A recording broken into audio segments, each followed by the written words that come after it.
Hi again, my name is Shen Li. I'm a chiropractor and Alexander Technique practitioner. I'm back today for Chapter 2 on Alexander Technique and the voice. Today, we're going to look at how the voice is produced. So as we mentioned yesterday, Alexander Technique is about identifying certain harmful habits that you may have when you speak or when you sing. In order to be aware and identify those habits, I think that it's very important that we have some knowledge on how the voice is produced. So to start off with, I'm going to introduce you to the three main components of voice production.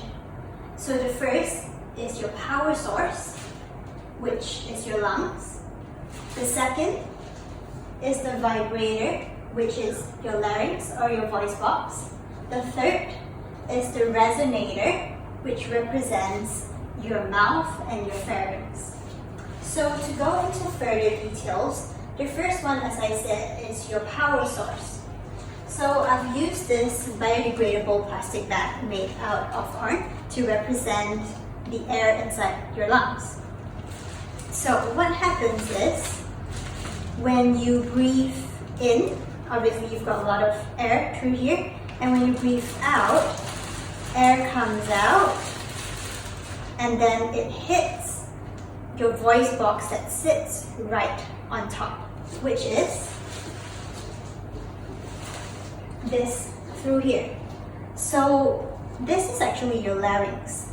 So can you feel this bumpy bit, or in guys you call it your Adam's apple? So when you swallow, you can feel it go up and then go down. So this is basically an enlarged version of your voice box. So if you look in through here, you can see this slit. So this is basically your voice box that opens and closes and opens and closes when you speak. So I'm just going to use this to represent your vocal cords. So when air blows up, you've got your vocal cords just here. So when air blows through the vocal cords, they vibrate. So they vibrate and they produce a sound. And then what happens to this vibration, it then goes up to your resonator,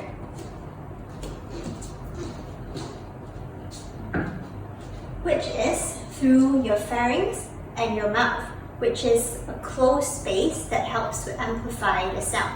So I've used this guitar here to represent this space. So the vibrations were basically the strings that we had with the vibration just now. So with this body, it amplifies the sound and it produces a louder sound. So in our human body, it's the mouth and the pharynx. So why is it so important to have this knowledge? Because, for example, if it's the lung, you need to breathe through, the ribs needs to be mobile and everything needs to be free in order to produce enough air. So if you're tensing through your rib cage, it stops you from producing a good sound. Again, through your voice box here, if you're tensing your neck muscles, again, it stops you from producing a good sound or stops the ease of producing the sound. And the third one is the resonator through your mouth. So if you're holding a lot of tension through your jaw and you can't really open your mouth, or a lot of tension through your tongue, again, it can stop you from producing the sound that you want. So that's all for today. I hope that you guys have a better knowledge on how the voice is produced.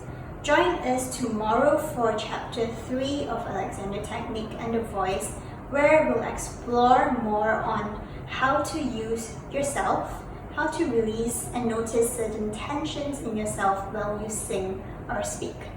Till then, I'll see you next time. Take health into your own hands, and I'll see you. Bye!